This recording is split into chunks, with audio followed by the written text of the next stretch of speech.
Good afternoon, everyone. On behalf of the Asia Pacific Center for Environmental Law at the National University of Singapore, I am delighted to welcome our distinguished panel of speakers and our audience who are tuning in from all over the world for this webinar on environmental governance in shipping, the quest for decarbonization.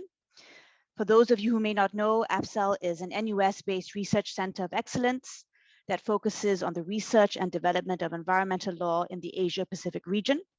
Our research areas cover a wide range of environmental issues such as climate change law and policy, international climate change law, biodiversity, the protection of the marine environment, and illegal wildlife trade.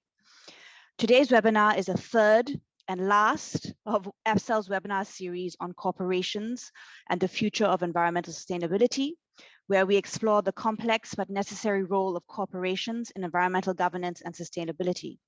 This series is part of APCEL's 25th anniversary celebrations, so please do keep a lookout for more events in the upcoming months to mark this momentous occasion.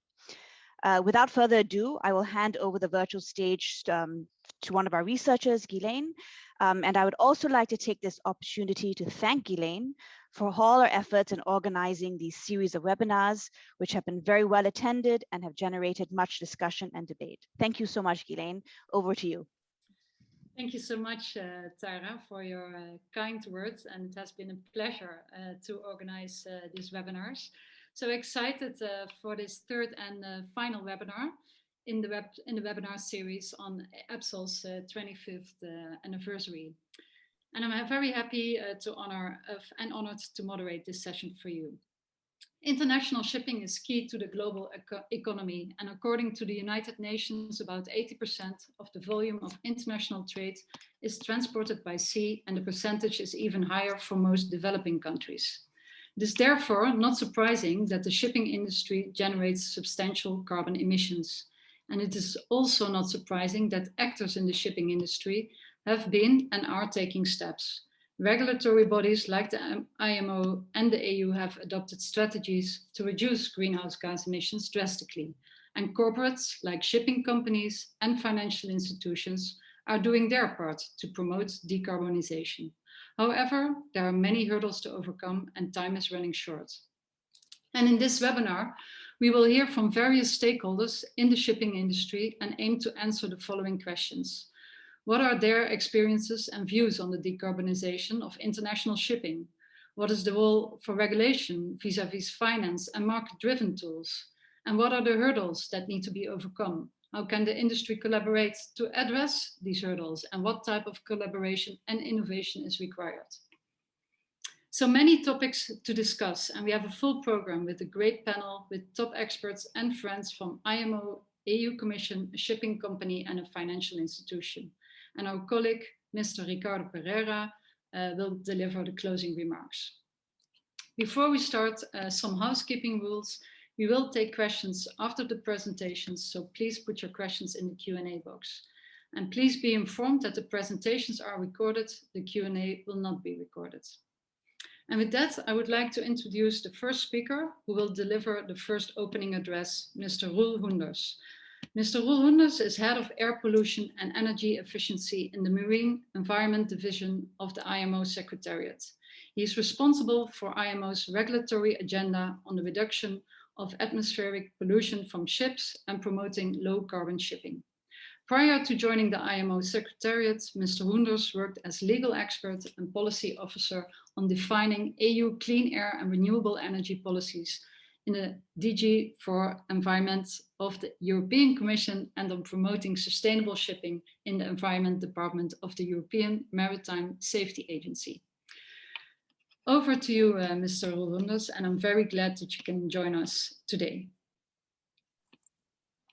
Thank you very much, Ghislaine, and thank you very much as well to Tara. It's a pleasure to be here. IMO is closely collaborating with NUS, and has been closely collaborating with NUS in the past, recently on an impact assessment that we have carried out. So it's a pleasure to be here and to highlight the work that IMO is doing on greenhouse gas emissions and energy efficiency of shipping. So I hope you can all see my presentation right now, and let me dive straight into it. hold on. I may have to do that again.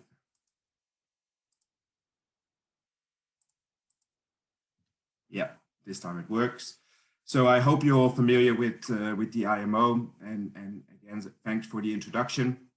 For those who are not familiar with the IMO, we are part of the UN, and we are a specialized agency that is mandated to put in place a regulatory framework to ensure both safety of shipping as well as environmental shipping. And in that way, we regulate the over 50,000 merchant ships that are trading worldwide. We have many conventions that have been in place for quite a number of years. When it comes to safety, the SOLAS Convention is probably something you've heard of, and regulating safety operations on board of a ship. When it comes to environment, MARPOL is the main legal convention that we work on to regulate the various pollution sources from shipping. And I will dive into MARPOL in more detail in this presentation. So MARPOL is a convention that actually, as I said, regulates all the various pollution sources from shipping, be it oil pollution, be it cargo remainings on board of the ship, but most presently and more interesting, I think, in the recent years, has been the work carried out in relation to air pollution from ships. Like any other international convention, MARPOL needs to be ratified by countries, and currently MARPOL Annex 6, so the annex that deals with atmospheric pollution and energy efficiency, has been ratified by 99 states. And those states together represent around 97% of the world tonnage. And that is very important because MARPOL Annex 6 contains binding requirements that apply to all the ships that fly under the flag of the countries that have ratified. And with the 97%, we can easily say that almost all of the world trade is covered by the regulations, by the binding requirements in MARPOL Annex 6.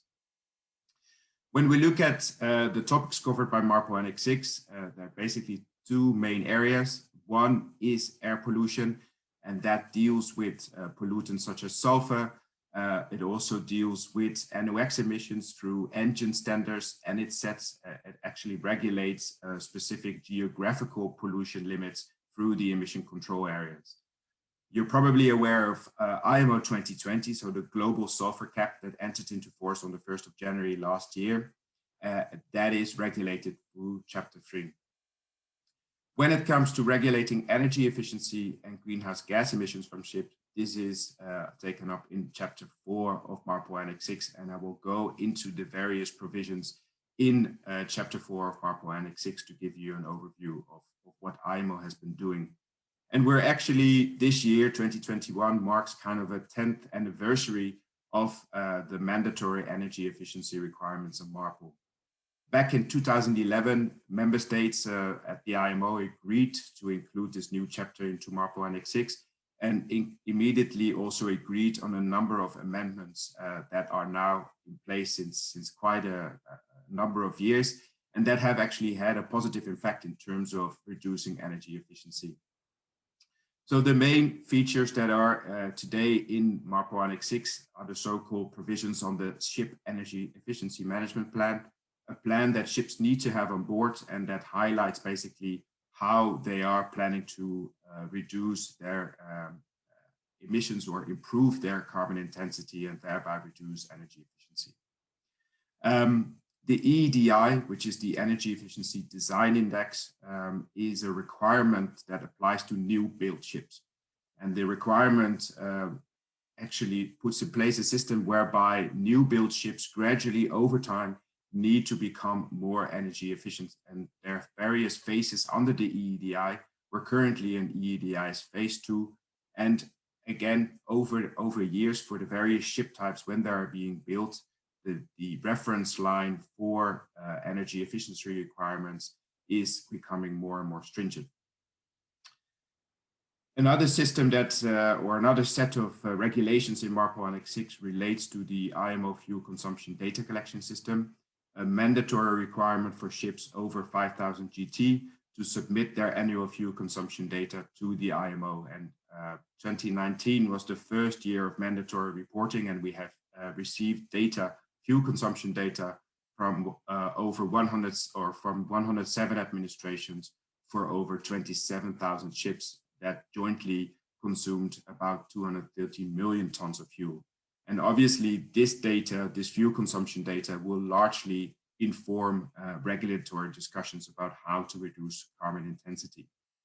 Now, what is interesting to note and what we have seen over the past year is a successful decoupling of the continuous increase of maritime transport from a similar increase of CO2 emissions from international shipping.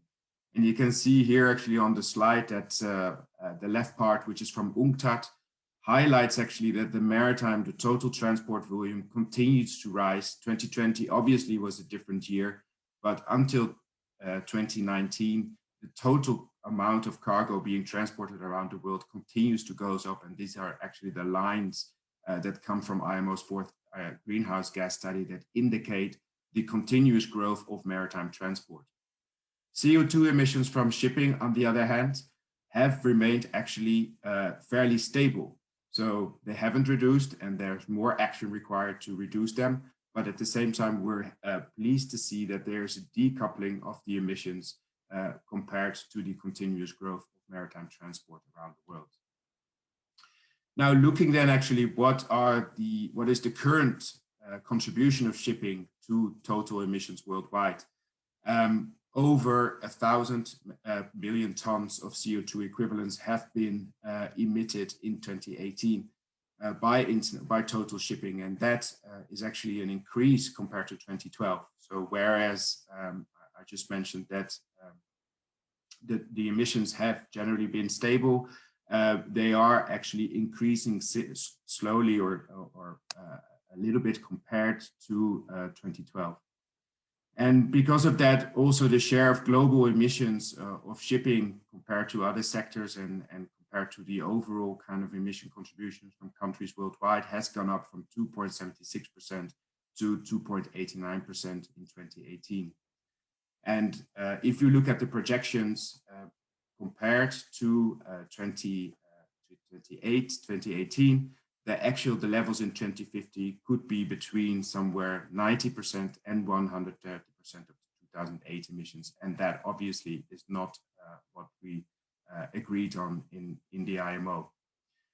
So looking then actually at what we are planning and what has been agreed by IMO member states back in 2018. And this was actually a landmark achievement by the organization, by IMO, that followed from the 2015 agreement in Paris, the COP, which, as probably many of you know, didn't directly regulate or control emissions from international aviation and international shipping. And as a result, actually, IMO and the member states in IMO put or defined their own strategy to reduce greenhouse gas emissions from shipping. And there are various levels of ambition set out in the IMO strategy. And the first level of ambition is to continue strengthening the energy efficiency of new built ships using the EEDI. At the same time, member states agreed to reduce carbon intensity of shipping by 40% by 2030 compared to 2008 levels. And we're working on concrete amendments to achieve that right now. And the other level of ambition, and that is a level of ambition that has been spoken about around the world, around the industry by many member states that have committed working towards that. And that is actually the reduction of total greenhouse gas emissions by at least 50% by 2050. So this was agreed in 2018. And obviously since then, there have been many different projects coming up, projects focused on alternative fuels, renewable fuels. And we're glad to see that this strategy by the IMO has really sparked innovation around the world. The strategy is an initial strategy, and it is supposed to be revised by 2023. And we expect discussions on actually strengthening the levels of ambitions that are currently set out in the strategy. The strategy contains various candidate measures with different time horizons for implementation, short-term measures, mid-term measures, and long-term measures. We're currently working on the short-term measures, particularly how to regulate the existing fleet, and I'll come back to that in a second. Another important element of work that's going on is on the development of so-called life cycle greenhouse gas and carbon intensity guidelines for various alternative fuels to make sure that they are the entire emissions from well to wake for their entire life cycle are calculated and mapped out to make sure that we take appropriate and correct decisions when it comes to alternative fuels. According to the current strategy, the discussions on midterm measures, including market-based measures, MBMs, is planned to take place between 2023 and 2030. But many of the IMO member states have signaled their willingness to start discussions on global market-based measures as early already as this year. So looking at what we're doing right now, and that is on the development of the so-called short-term greenhouse gas reduction measures, this set of amendments have been approved by the IMO last November, and we're actually very pleased to have made this concrete progress in a virtual way. We had virtual negotiations between the 170 member states of the IMO, despite the restrictions by COVID. So these set of amendments actually focus on reducing carbon intensity of the existing fleet by 40% by 2030. So different than the EEDI, which applies to new build ships, these requirements would apply to all of the ships operating worldwide. And it combines both a technical and operational approach, so both technical and operational requirements to achieve carbon intensity reduction. And that annual performance of a ship is to be measured largely based on its fuel consumption. And its fuel consumption is then actually compared to the various ships in its size and its type class. And based on that, using a carbon intensity indicator, a ship will be rated A to E. And this is quite an innovative system. It's comparable to, or at least for shipping, it's comparable to when you buy a new car, a new washing machine, that there is actually an energy efficiency indicator on that ship. And this will have a big impact for shipping. It will have an impact also because the private sector, think about charters, think about port authorities, think about insurance companies, will or are likely to provide incentives to the most energy efficient ships. So by means of these amendments, we actually aim to work towards the 2030 reduction level set out in the IMO strategy. As per normal practice, the amendments, the short-term measure, need to be adopted, and this is foreseen actually for the June session of IMO's Marine Environment Protection Committee, and then are bound to enter into force in January 2023, and that will obviously add another layer to the binding requirements already set out in MARPO Annex 6. We will have in June also the consideration of two other initiatives. One is the proposal put forward by various industry organizations supported by some member states, and that is on the so-called International Maritime Research and Development Board, the IMRB, which is a proposal that focuses on a mandatory $2 fuel levy that will contribute to the establishment of a fund of about $5 billion to promote and to finance R&D projects around the world. The June session will also look into a proposal put forward by the Marshall Islands and the Solomon Islands, and that proposal suggests actually putting in place a global market-based measure that is based on a $100 carbon levy for shipping. And that is, of course, a very forward-looking, ambitious proposal, and we're looking forward to having that discussion in June as well. A number of member states have also put forward a concrete work plan that should actually set out how the IMO is going to discuss and work in the coming years on the development of so-called mid and long-term reduction measures, including market-based measures, and also how the IMO is going to work on the revision of the initial strategy. And finally, but a very important work element as well, and I mentioned it briefly before, is the development of the so-called life cycle carbon and greenhouse gas assessment guidelines to make sure that emissions along the life cycle of alternative fuels. Think about methane emissions, where we talk about LNG, or other emissions that are released when, for instance, prominent future fuels such as hydrogen, ammonia are being produced, are all taken into account in the overall emission footprint or the carbon footprint of this fuel.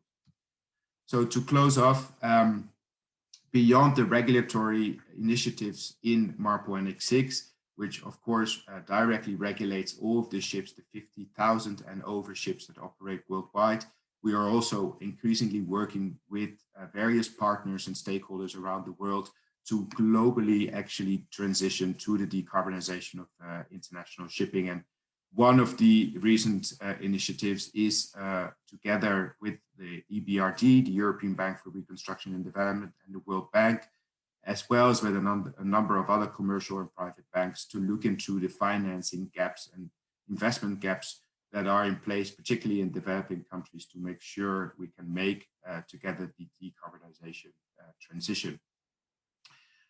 We have a so-called Global Industry Alliance that is a group of the most ambitious private shipping companies that work together on overcoming the various technical barriers to decarbonization.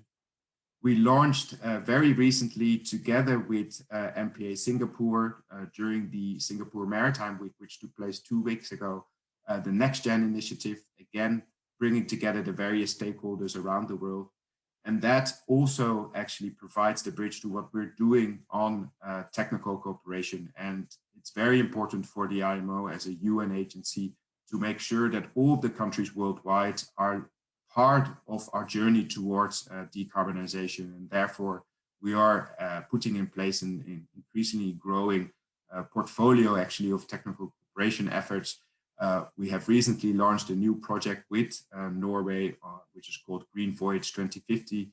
We have a project together with the EU, under which we have set up various so-called maritime technology cooperation centers that look into collaboration with countries in specific regions to make sure that technology, energy efficiency technology, is successfully transferred.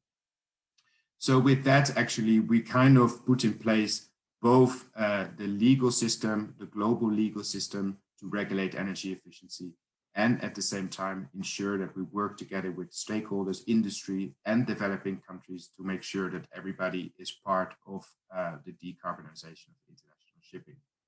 And with that, I thank you very much. And again, thanks to Noos for the close collaboration with IMO and for the invitation to explain our work in this session today. Thank you.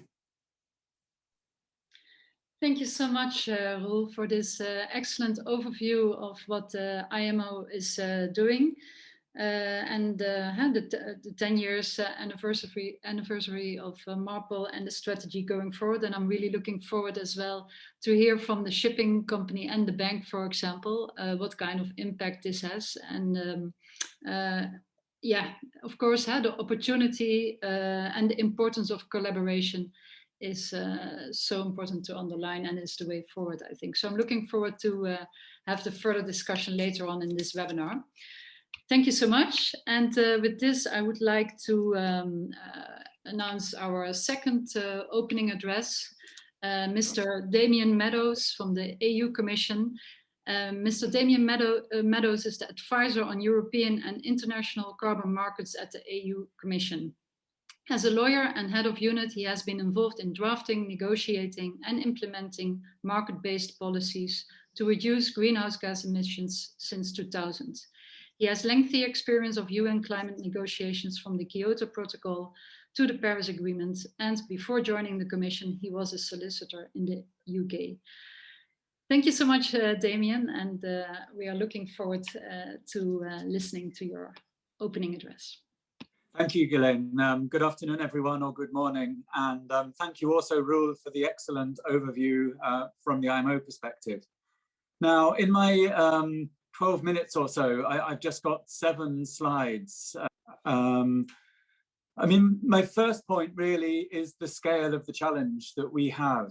Having worked on this since the late 90s, the climate change problem was known a long time ago. And what Greta Thunberg has been saying is nothing really to what the French president, Jacques Chirac, was already saying in 2002.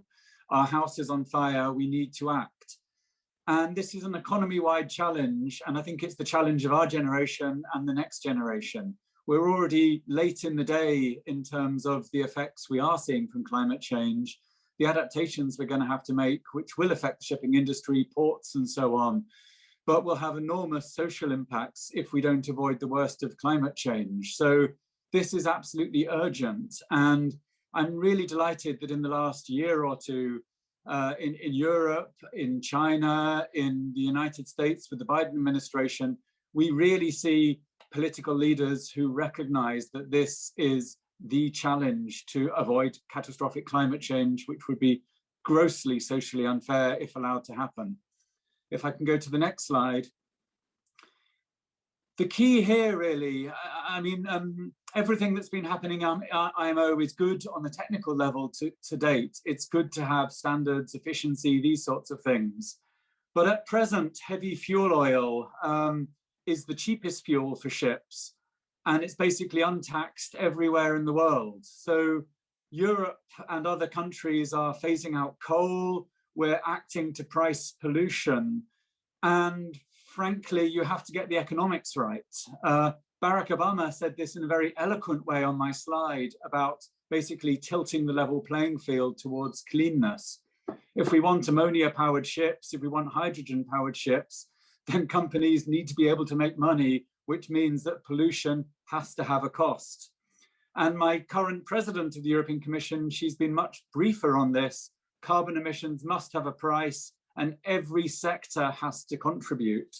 So this is what we need, I think, alongside other measures if we're to avoid catastrophic climate change.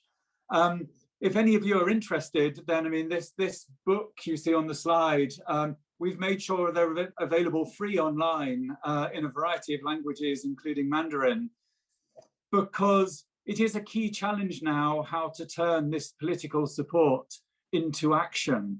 There are dead-end routes, there's errors that can waste you a decade or so. And my boss for much of the last 20 years has written on this with the various problems that Europe experienced, the ways we found forward and so on. So I think this is an excellent area for academia and for students to look at. And talking to Chinese colleagues, they are actively learning from the European, the Californian, the New Zealand experience. Collectively, we can solve this problem. It means learning from each other. If I can go to the next slide. While shipping has never been covered by Europe's carbon pricing to date, we do have 16 years experience of having a carbon price. In the last day or two, this carbon price has been at the level of 50 euros per ton. That's basically an incentive of 150 euros per ton to move from heavy fuel oil towards ammonia, hydrogen, other fuels, but also biofuels, or to put in place operational actions, slowing down ships when you can, these sorts of things. Europe works with the market because we're a social market economy. And this system has worked for the last 15 years. 2 years ago, emissions were down by 10% in 1 year before coronavirus. Last year, industrial emissions, power sector emissions were down a further 13%. I'll come to coronavirus in a minute. It is relevant to this discussion. But the key thing is, in market economies, price signals can work. And we in Europe have been reducing our emissions outside of the shipping sector. In addition, we've been using the revenues from this carbon pricing to tackle climate change. Upwards of 60 billion euros has been raised since 2012. And member states report that 80% of this has been used to tackle climate change. So, I've got examples today that Europe is paying for rigid sails on container ships to do transatlantic journeys through Neoline, or rigid sails on, I think, the Bound for Blue ships in Spain. Upwards of 40 million euros we're already spending in the shipping industry, because we know we need a whole range of action. And part of this is paying, just as Roel mentioned the proposals for a global fund, part of this is paying for expensive technologies to bring them down the cost scale. Now, Europe, of course, is an industrialized part of the world, and it doesn't make sense just to shut down everything in Europe in order to stop climate change. It won't. When I started in this area, we were 15% of global emissions. Now Europe is 8%. So we've avoided carbon leakage through, well, this is all in the book, through free allocations. There's also talk now of border measures, which has got quite a lot of excitement in third countries, in Australia and elsewhere. Obviously, you want to avoid carbon leakage. Aviation has been in the EU ETS, unlike shipping, since 2008. And I mean, we had some challenges there because the United States wanted a flag-based approach. If you're going to have global regulation, a flag-based approach isn't great if not all countries participate. And what we did was we enforced the EU ETS within Europe, irrespective of flag. So actually, I mean, there was a Mr. Donald Trump who was not compliant in his personal plane. He did comply after enforcement proceedings, just like Aeroflot, Saudi Arabian Airlines and others. And in discussions with countries, including India, we were saying, look, if you're flying within Europe with a Boeing 787, we agree on common but differentiated responsibilities, one of the big challenges in UN fora. But if you're flying Rome to Milan, then European laws have to be able to apply to you. And this issue of equal treatment on routes is absolutely essential, I think, for any market-based measure to work, or else everyone will reflag to a country that doesn't participate. So if I go to the next slide. Yeah, as I said, I mean, market forces work, but they don't work at the moment because of fossil fuel subsidies, because of the failure to price pollution. As Roel said, this is recognized in the IMO. We know that there need to be price signals to move from heavy fuel oil towards things like Flettner rotors, wind-assisted propulsion, many of the things that our brilliant engineers can come up with. And the EU ETS, alongside giving a price signal, right now we have a fund worth upwards of 18 billion euros. And this is open to the shipping industry. It's also open to refineries, chemical companies, if they want to be producing the fuels of the future. We also have a big fund in Europe's less wealthy member states. My colleagues and I were looking at Singapore's GDP yesterday, comparing it to the European average. It's much higher. We have member states who have challenges, just like there are developing countries who have challenges in terms of their wealth levels. And any transition to climate neutrality has to be a just transition, as my top boss is keen on saying.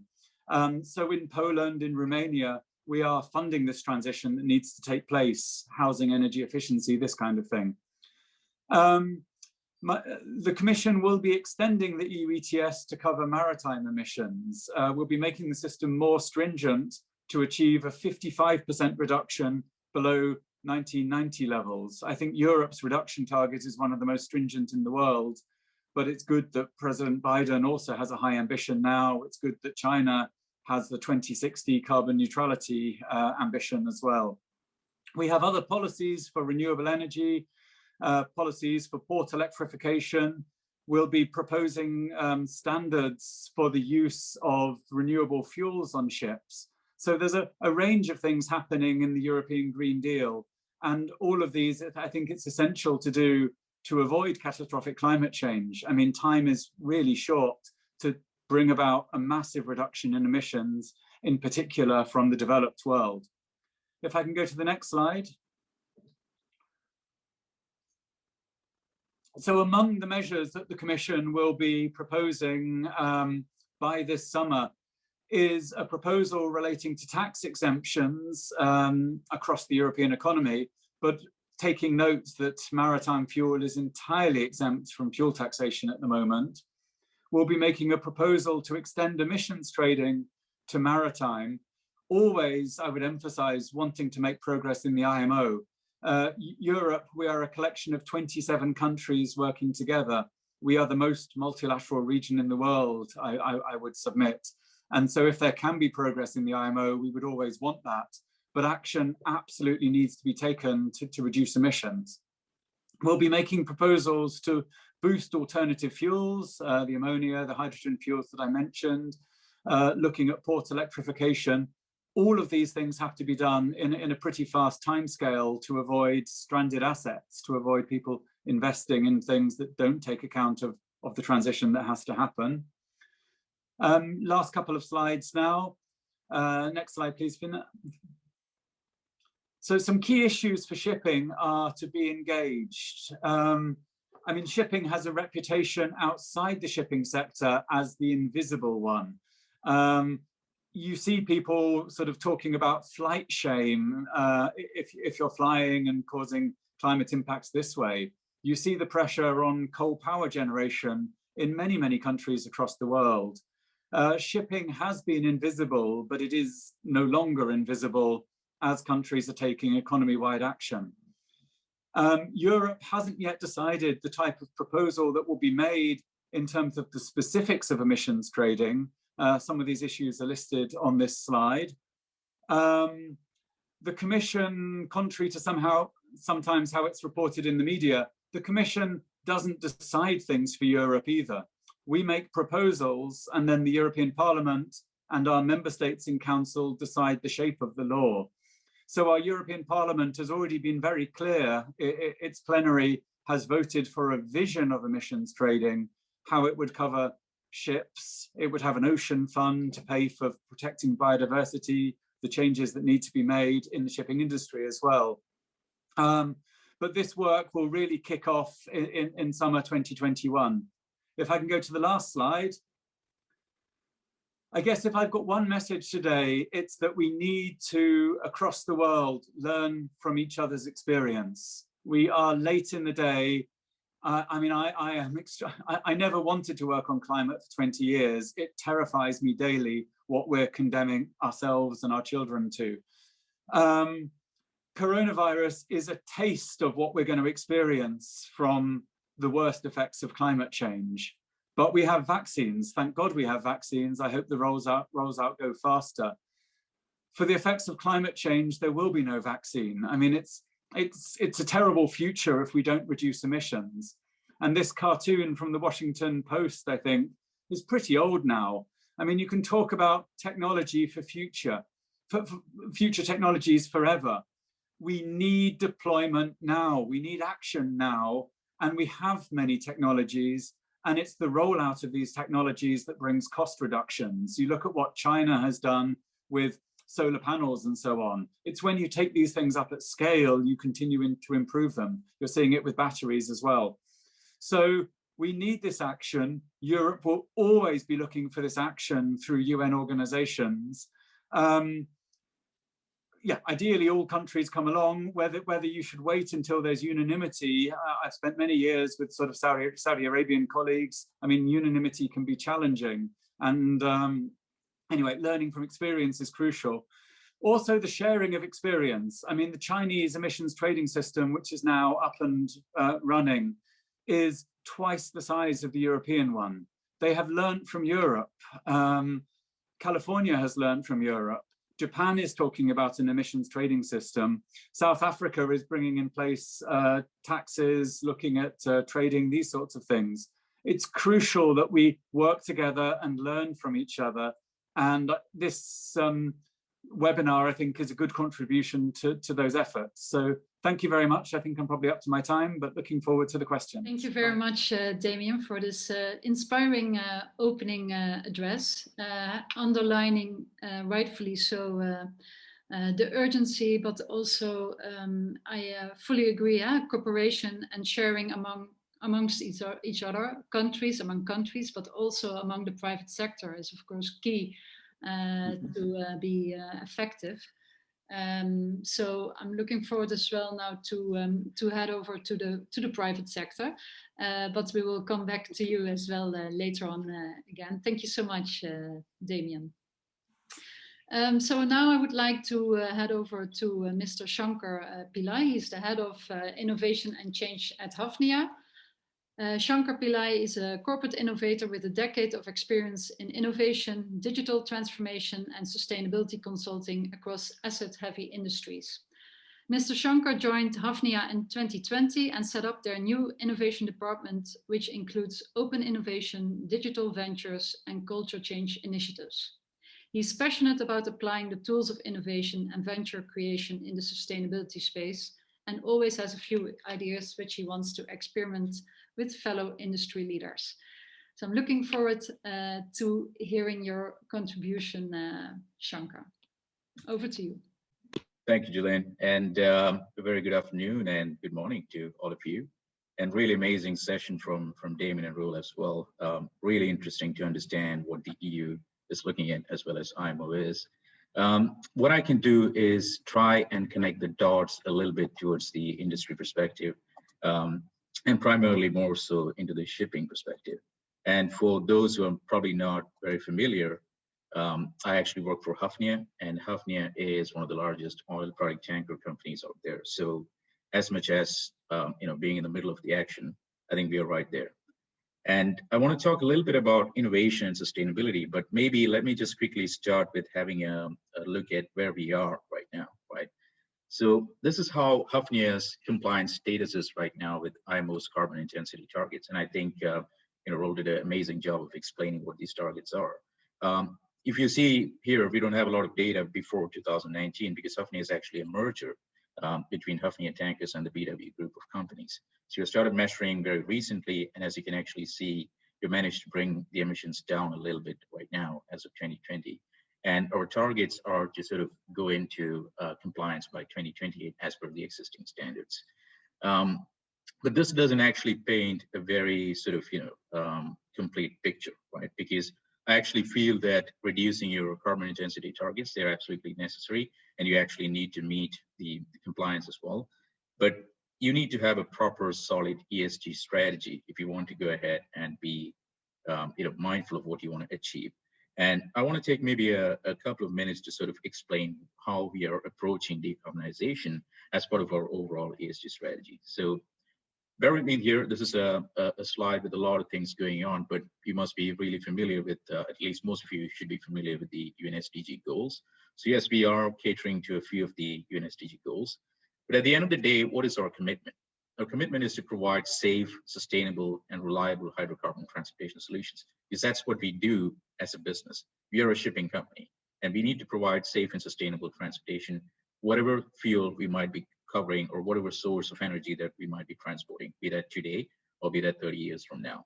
So that's the top of the pyramid where we have our commitment. Now, if you look at our priority projects, this is quite interesting. Now, active participation in the decarbonization of shipping. So definitely decarbon is a big topic, and there's a lot of discussion going on, and we are really in the middle of it. I'll share some examples of what we are doing in a minute. But what may not be a very common theme in the industry is improving the workforce diversity in Hafnia and in shipping. So you might be wondering, what does that have to do with ESG or in particular decarbonization? Well, the simple answer is ships don't decarbonize themselves, and neither does the industry. You actually need people, and you need people who are dedicated, people who are who have a passion to do this, and you need as much talented people in the industry as we can. And shipping as an industry is not the most diverse, neither is it the most innovative in the world in terms of attracting talent out there, right? I mean, I'm a classic example. I did not come from a shipping background. Had I known what shipping is, I'd probably come a lot more earlier. But that being said, how do we improve the workforce diversity and how do we attract more talent into shipping? That's another strategic project that we're working on. And the last element of this pyramid at the bottom is what I call the drivers. So these are the drivers that would enable us to realize our vision or to achieve these strategic projects that we have. So you can see on the left, we have all the typical technical / environmental related projects, safety, environment related aspects, governance related aspects.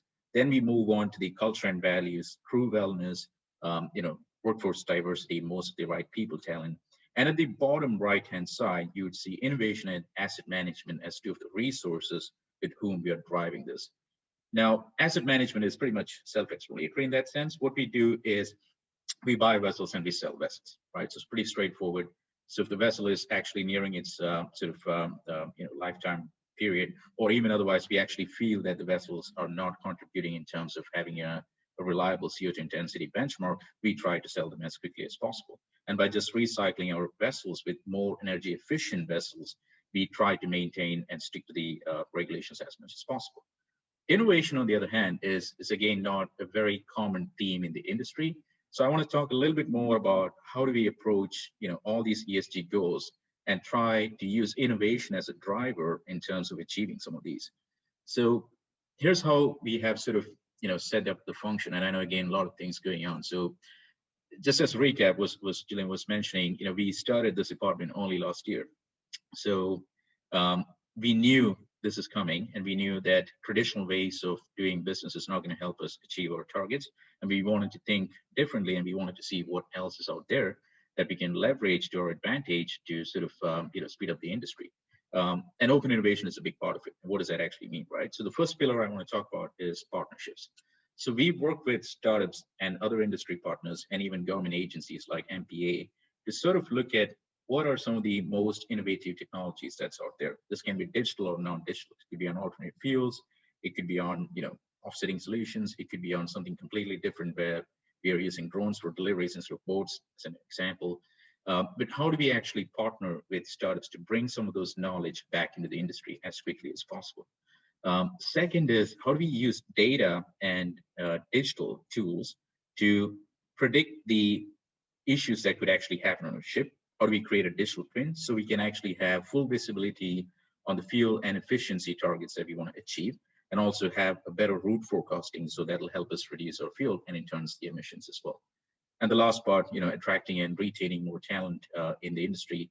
We also want to use innovation and some of the tools within innovation to drive and create new ventures, and also create more engagement in the industry. And again, I'll talk about that in a minute.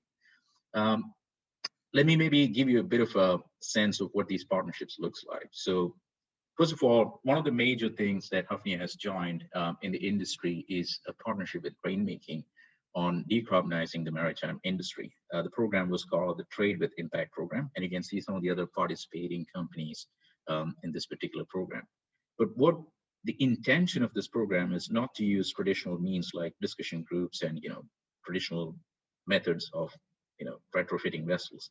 We scouted close to 1,000+ startups active in decarbonization within shipping and adjacent industries to shipping, such as energy, airlines, very different industries. And out of these, the whole program shortlisted close to 60+ startups. And they then sort of go around with all the different partner companies and sort of see if we can run pilots with these startups to actually reduce our emissions. So these could be in very different areas. It could be on alternate fuels, it could be on asset efficiency, it could be on energy, and efficiency as an example. It could be on something where you install a device which could actually convert waste heat to electricity. It could be on a completely different type of fuel. It could be data and digital related. It could be on measurements, like what our friends from AMRO was talking about. You need to actually measure what you want to reduce. So you need to be able to track the emissions properly. So do we have a sustainable way of doing that? Do we have a globally accepted way of measuring that? And can we actually use startups to at least connect some of the dots in that ecosystem, right? And we run a few pilots of this, and those are actually now starting to pay off in terms of enabling our vessels to have a lot more better efficiency rating than what it used to be. And just to keep in mind, this is all on existing vessels. So we want to use startups to actually help us in terms of reducing our emissions on existing vessels, not the new builds. The second is more of a startup partnership. And this is actually, I wanted to use this as an example because this is not very common in the industry to create these kind of partnerships. We are partnering with a company called ARC, which is a UK-based energy company. And what ARC does is they have actually come up with a way of transforming waste coal into hydrocarbons. So there are certain parts of the world where there are huge landfills which are filled with waste coal. And again, these are not coal that's newly mined, these are the dumped coal. And they have a factory which actually converts these waste coal into very microfiber thin hydrocarbon particles. And these are then mixed with a high sulfur fuel to then convert into a low sulfur fuel, which in turn reduces the emissions. Now, it's a new technology. So what is our role in this? We're actually offering to form a technical partnership with ARC in terms of testing out their fuels, in terms of introducing them to engine manufacturers, who in turn can sort of validate their claim and sort of make sure that the fuel is ready and good for use within a vessel. And once that's done, the world will have a new fuel. It's not just for our own consumption, it's for everybody's consumption. So we want to drive such initiatives which are sort of not your business as usual. And partnerships is one major way of doing it. And I think a lot of you were talking about partnerships and collaboration. I also sincerely feel that you're never going to achieve decarbonization on your own as one industry or one company or one country. I think it needs a lot more collaboration, and collaboration is the way that we are driving this particular agenda. Maybe just going on to the digital side, I think I spoke about this a little bit before, but we are planning on installing smart ships, and think of smart ships as a digital twin of your ship. So you have connected Internet of Things, IoT sensors on board your vessel, which records a lot of information, be that from your engine room, be that through your performance, weather-related data, and which can actually form a real-time analysis of how your vessel's performing. And you can always adjust in terms of the routes, the navigation preferences that you have, which in turn will reduce the fuel. So this is an investment worth in itself, because after installing it on one or two ships for the last 2 years, we have already seen a lot of improvements. And this year we are going on a much wider scale, and we are going to install at least 11 of our vessels with smart ships by the end of the year, and maybe a little bit more than that as well. The other thing I wanted to mention, and I thought this would be interesting, is Hafnia is not just a ship owner. We are also a pool manager. In other sense, we manage other people's vessels as well. There's only so much we can do when it comes to, sort of reducing our emissions, but at the same time, we can also sort of ask our pool partners to enable their reductions as well. And how do we do that? One of the things we set about doing is to create that index that you see on the right side, which is we looked at all the pool partners' performance and sort of benchmarked their CO2 emissions against the IMO targets. And we have several messaging campaigns going on where we sort of educate them on their rate of fuel wastage, the cost that they have as a result of poor performance. How is their CO2 tracing happening? And at the same time, what is the equivalent of this? Because it's sometimes really hard to imagine what 20,000 metric tons of emissions looks like. But if you see that example on the right side, when you convert it into the number of trees that need to sequester carbon emissions and compare that to 20,000 metric tons, it becomes very clear for pretty much anybody in the world. So educating people, enabling them to sort of reduce their emissions, and thereby sort of improving the entire industry to reduce their emissions as well. And doing this through digital and data, which I feel is one of the biggest drivers for decarbonization. The last thing I want to mention is about people. And again, not the most obvious sort of way of looking at decarbonization and connecting it to people.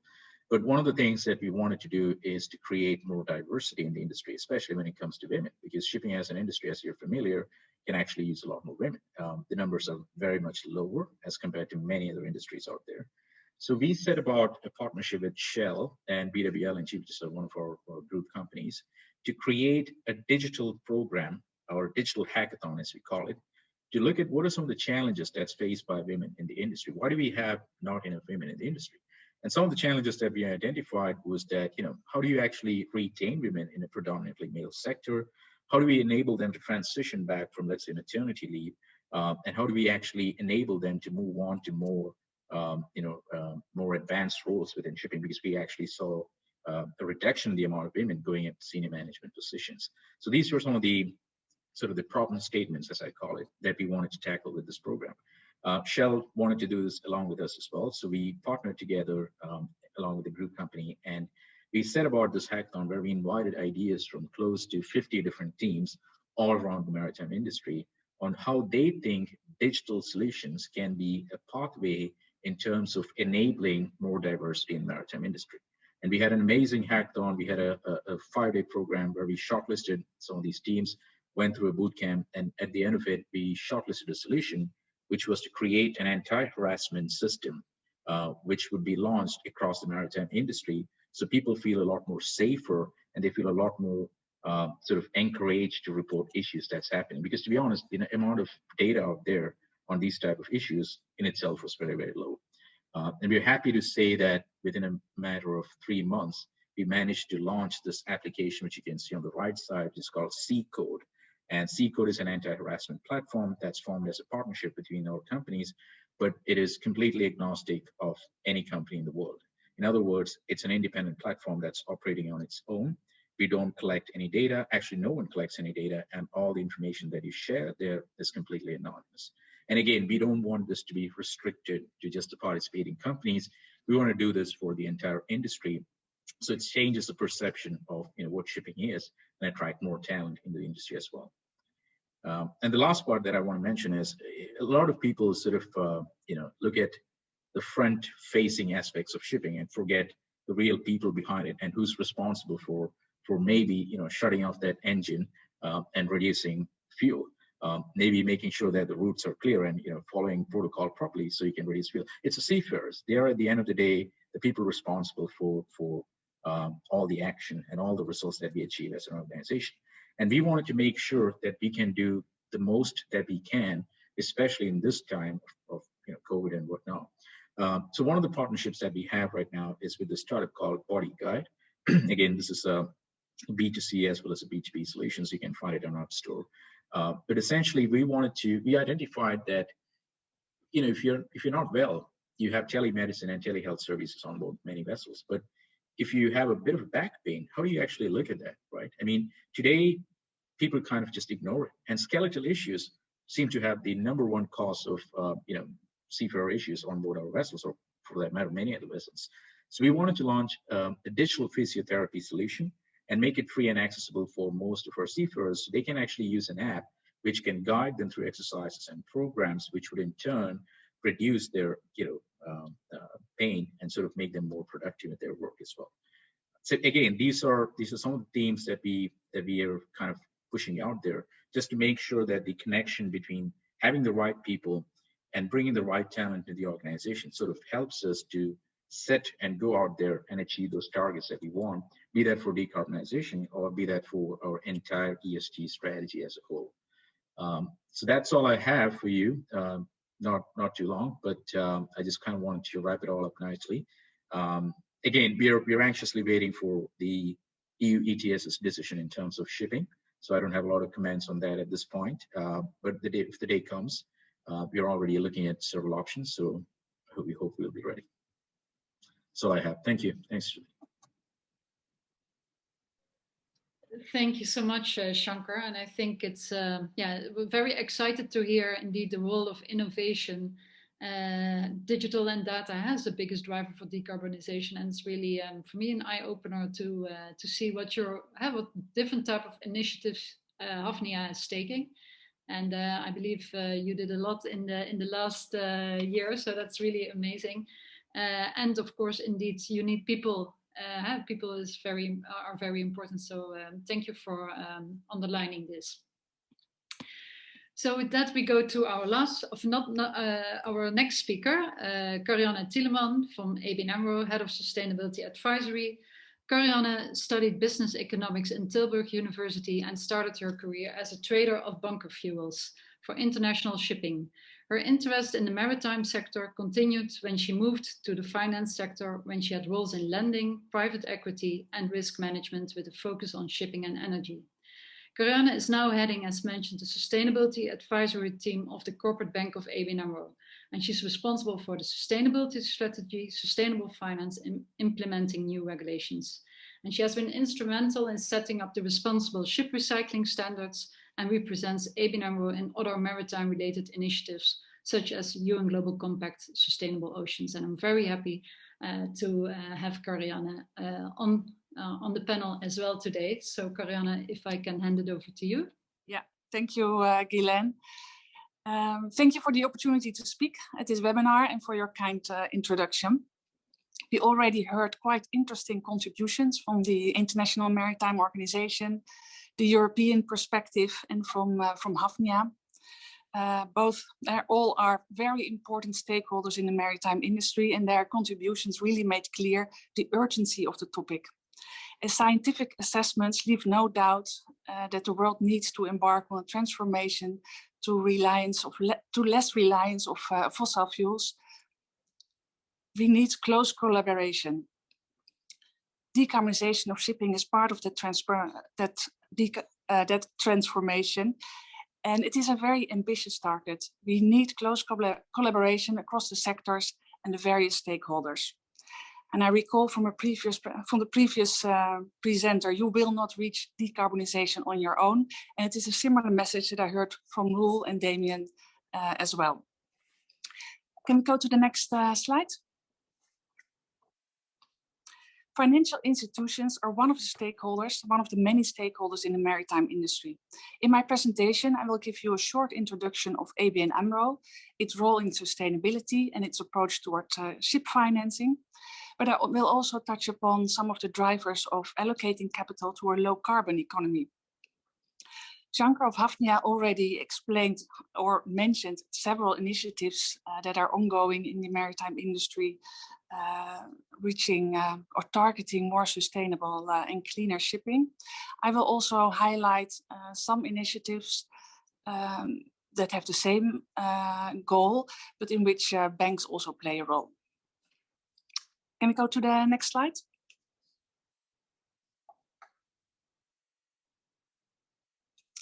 ABN AMRO is one of the leading banks in the Netherlands. We mainly focus on Northwest Europe, and we provide loans, mortgages, and other services to companies and individuals. We are building upon 300 years of history, and also in the ship financing sectors, we have a track record of centuries. Actually, currently we are one of the leading European banks in the ship financing industry, and we have a portfolio of approximately 7 billion loans outstanding to the maritime industry, consisting of a very diversified portfolio of ships. We go to the next slide. The bank has now, for a number of years now, a very clear purpose: banking for better for generations to come. And we like to work together with our clients to tackle the challenges of the future. Our overarching goal is accelerating the sustainability shift. And we like to focus there on fighting climate change and promoting the energy transition. And we do that through allocating our capital selectively, providing advice where we can, and collaborate and cooperate with other stakeholders in the financial industry, but also in the sectors that we are active in. If you go to the next slide.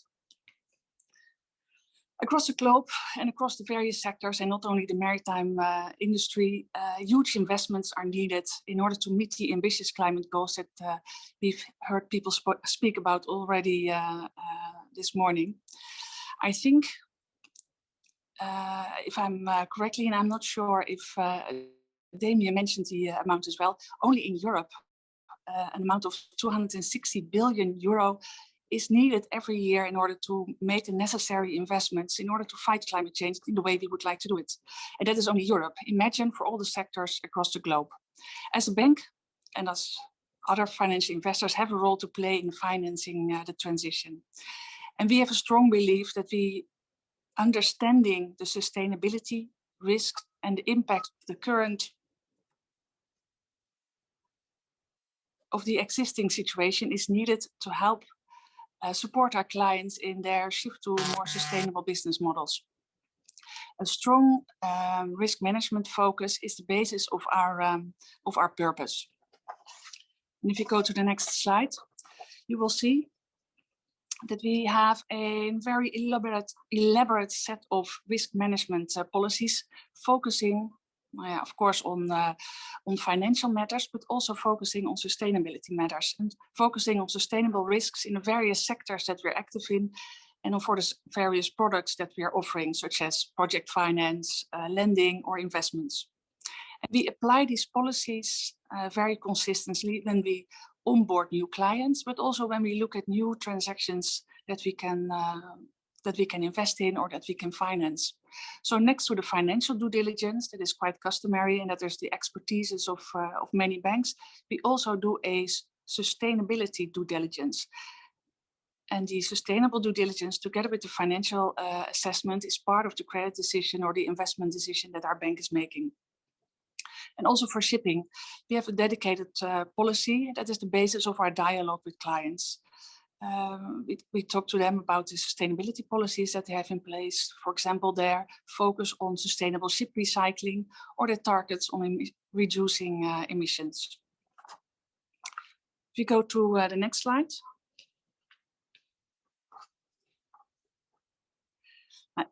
Outside the bank, there are numerous other forces driving the focus of financial institutions towards sustainability. For example, the United Nations Environmental Programme.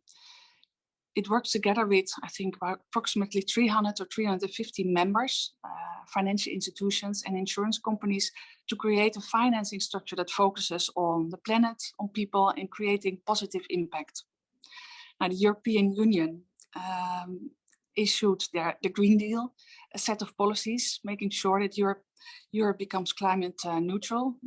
We've heard some mention about it in one of the earlier presentations. And Roel and Damien spoke about the regulations for the shipping industry, the maritime industry. But there's also numerous new rules and regulations being issued by regulators on financial institutions with the aim to make sure that ESG metrics are included in their businesses, and that focus is on climate change and climate risk. And of course, we have NGOs who have for long played a role and continue to play a role keeping society sharp about the issues that play in the various sectors. If you go to the next slide. I mentioned in my earlier slide that there's rules and regulations, not only for the shipping industry, but a lot of rules and regulations also for the financial industry. Regulators are issuing those rules and regulations with the aim to make sure that sufficient capital flows to the much needed sustainability investments, to make sure that we have a common understanding of what is sustainability, a common definition of what is sustainability, and that we can become more transparent in our reporting about it. And last but not least is to make sure that sustainability plays part in the processes and the risk processes of financial institutions. And we need to make sure that climate risk, that is the transition risk or the physical risk that we encounter in the projects or the companies that we possibly finance, that we include that in our assessments, that we include that in our monitoring, that we include that in our reporting. And banks are investing heavily in making sure that these new rules and regulations, I think our bank is working on approximately 22 new regulations focusing on ESG related matters. And we are investing heavily in making sure that these rules and regulations are implemented on time and correctly. And the fact that there are so many new rules and regulations focusing on sustainability related topics will have an effect on how banks operate, how banks will engage with clients, and how we allocate our capital. Now, if we move to the next slide. Outside regulations, we also see a keen interest from companies across the globe, but also from financial institutions for sustainability linked to the products, the financing products that are being issued. We see products linking, focusing on the assets or the projects that are being financed, looking at the characteristics, the green characteristics, the sustainable or social characteristics of those projects, financed through green bonds or green loans. And on the other side, you see new products linking sustainability ambitions of borrowers or the issuers of bonds to those products. And those products then contain certain sustainability linked ambitions. And why would companies be interested to issue such loans? It gives them the ability to make a clear statement to the outside world, showing their commitment to sustainable sustainable topics, but it may also attract new investors, new lenders who have a keen focus on ESG related items. Next slide, please.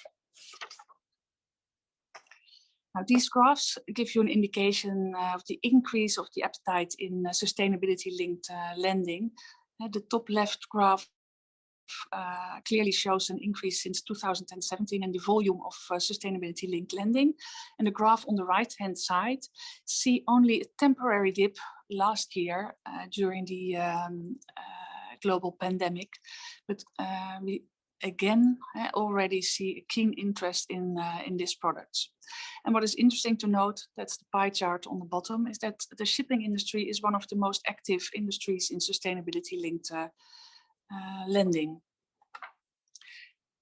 The next slide gives you an overview of some of the shipping names that have looked at sustainability-linked loans. If you go to the next slide.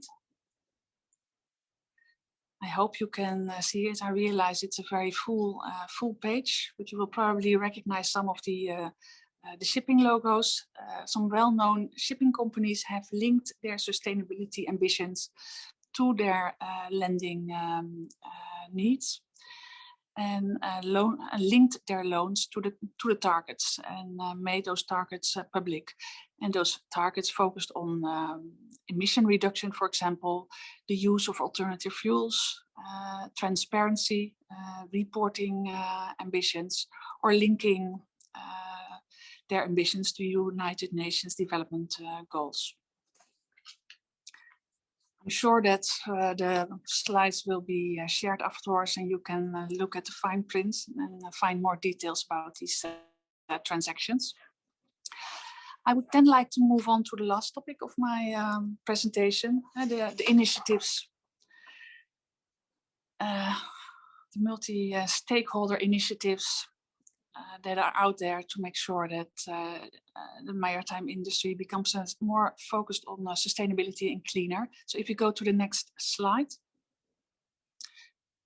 As said, there are multiple initiatives. I will just highlight 3 of them. One is the responsible ship recycling standards. Although it has not, it's not focusing on decarbonization, it is focusing on making sure that the shipping industry is cleaner and more social.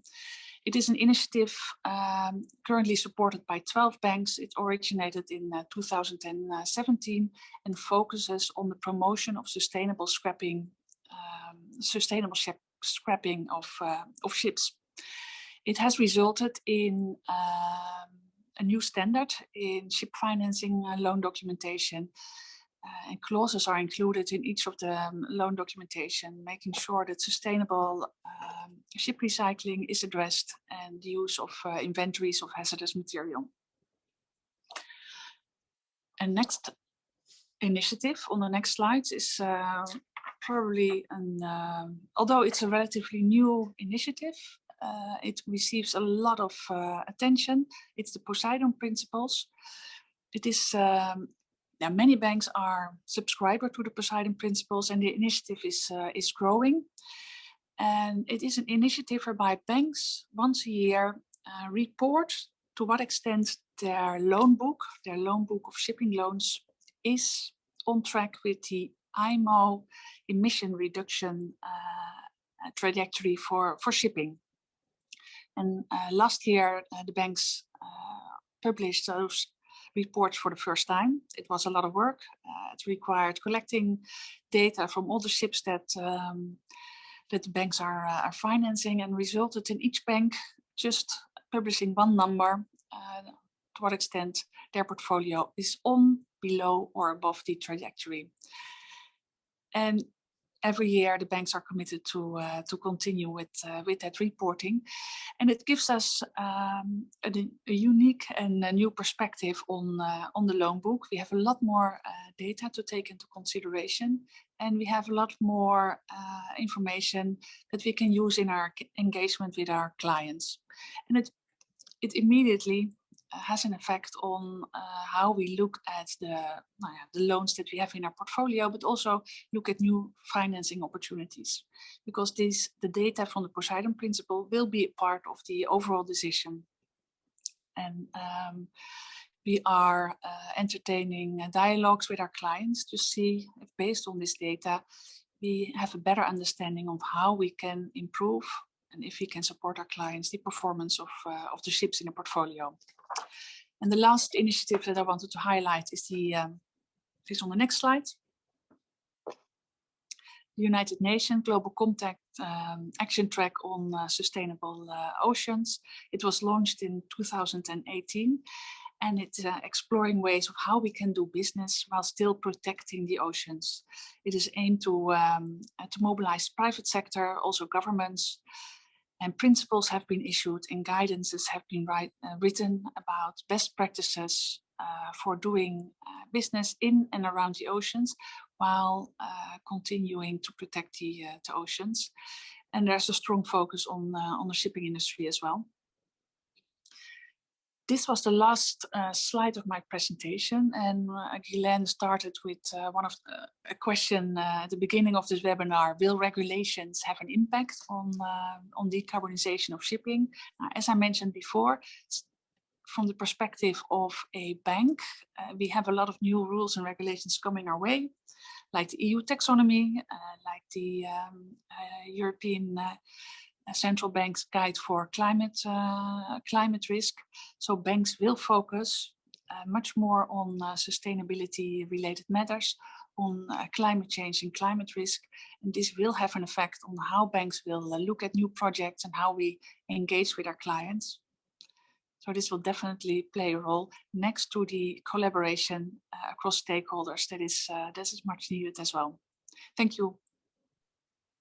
Thank you so much, Karianne. Very interesting to hear the role of a bank, of a financial institution, and also to see that, of course, the discussion with your clients have been changing, discussing these type of topics from a risk management perspective, but now also from an opportunity perspective, linking finance with CO2 emission reduction targets. So I think that's a very important role that financial institutions can play.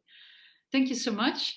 I will hand over to, and I'm conscious about the time, we have so many valuable contributions, and we will now have the closing address by Mr. Ricardo Pereira. Ricardo Pereira is currently an associate professor at Cardiff University, UK, and also linked to APCEL as a research associate professor. So it's one of our colleagues.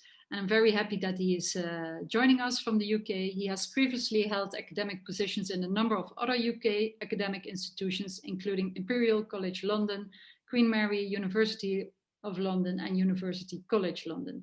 He holds a PhD in law from the University of Essex, UK, and is a member of the IUCN World Commission on Environmental Law. His research interests lie primarily in environmental and climate change law, natural resources law, criminal law, international law, and human rights, and he has published widely in these fields. So I'm very happy that he's joining us as well today. And Ricardo, over to you for the closing address. So thanks very much, Ghislaine, for this introduction, and obviously also to our distinguished speakers for the insightful speeches and presentations today. And thanks to the organizers, obviously Tara and Ghislaine, for this invitation to deliver this closing address. In these closing remarks, I'd like to briefly share my thoughts on the implications of the IMO and regional climate change regulations for the environmental governance in the shipping sector. And we had this unique opportunity today to listen to the views from the IMO and the European Commission. These remarks were written taking primarily account of previous scholarly work on shipping and climate change law, which also highlights the increasing scholarly interest on this important subject. One initial broader consideration is that the IMO negotiations concerning sectoral emissions must remain consistent with the broader UNFCCC regime and international legal framework on climate change.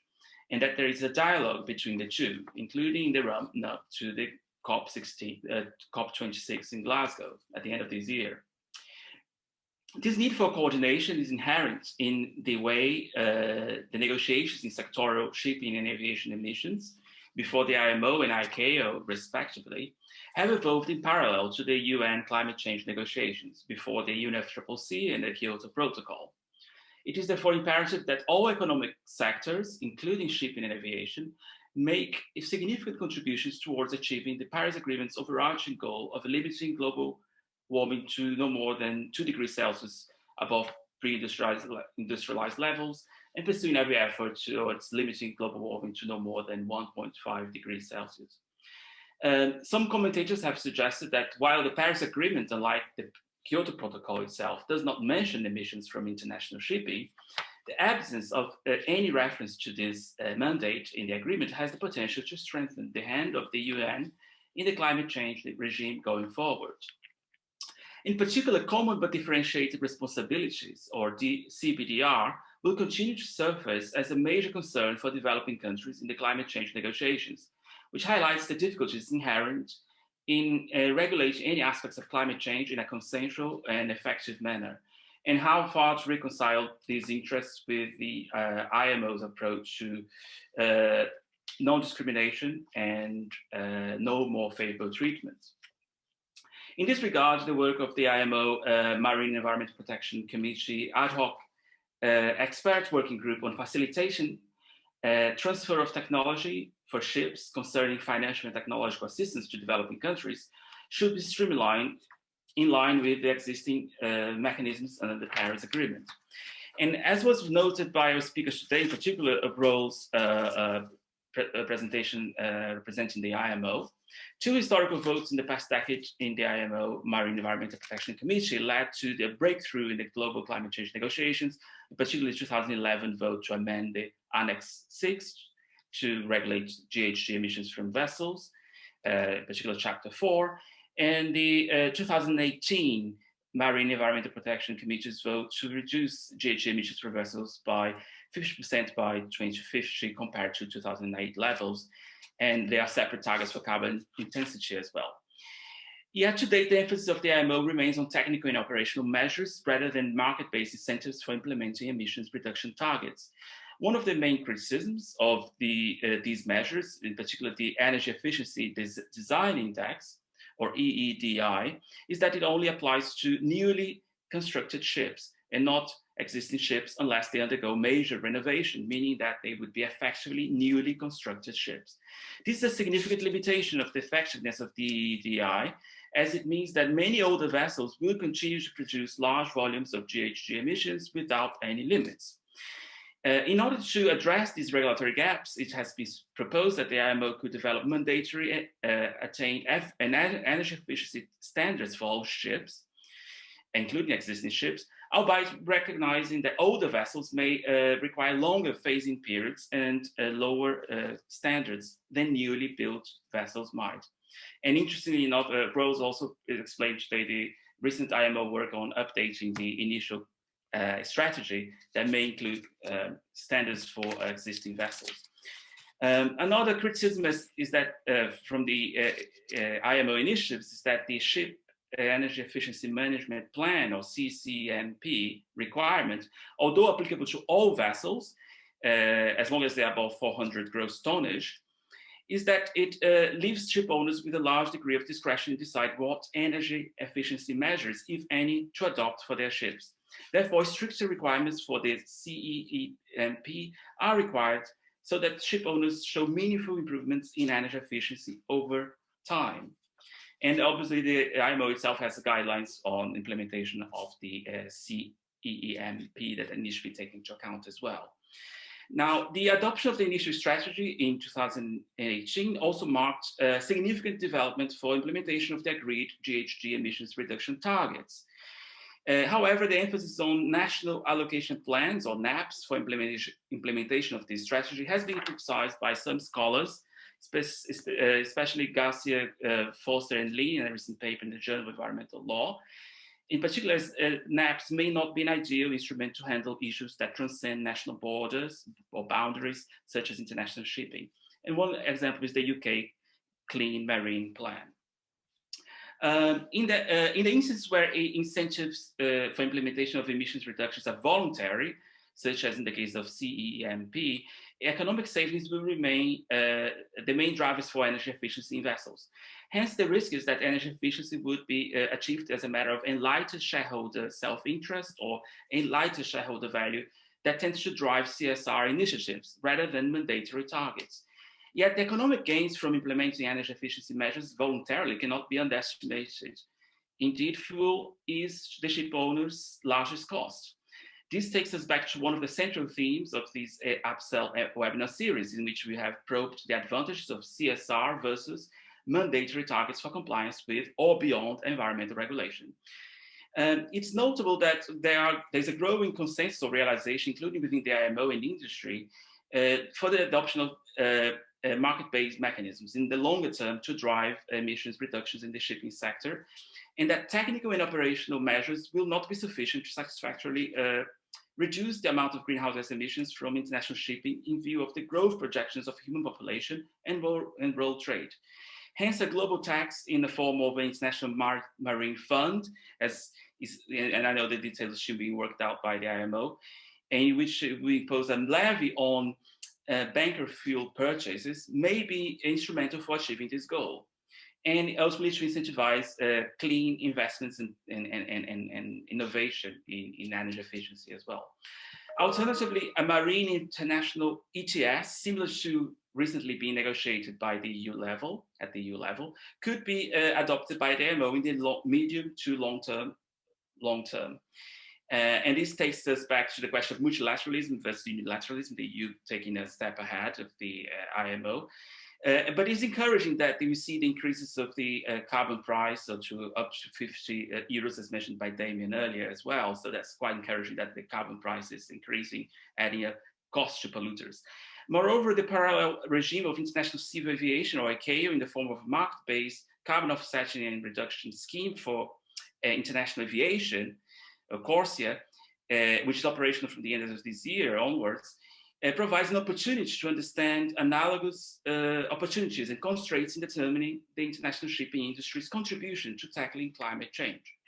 On this note, I conclude my closing remarks in what is, I guess, is broadly in line with the literature in the field, by emphasizing the need for coordination of the IMO and the UN or UNFCCC strategies on combating climate change, the need for strengthening developing countries' position through financing and technology transfer, and the need of improvements of the IMO existing energy efficiency measures, and also through the progressive implementation of alternative fuels and renewable energy, and ultimately to regulatory reform beyond existing IMO operational and technical measures, with the overarching aim of achieving ambitious and guaranteed fixed levels of emissions reductions in the shipping sector. So thank you very much again for your attention. Thank you so much, Ricardo, and also to share the academic view and response in your closing address. Thank you for all the participants to joining us, and well, lots to do. So I hope we will continue this discussion and to collaborate together on the decarbonization of the shipping industry. Thank you so much, and you can give your feedback. Information will be shared, and hopefully we will be in touch. Thank you. Thank you.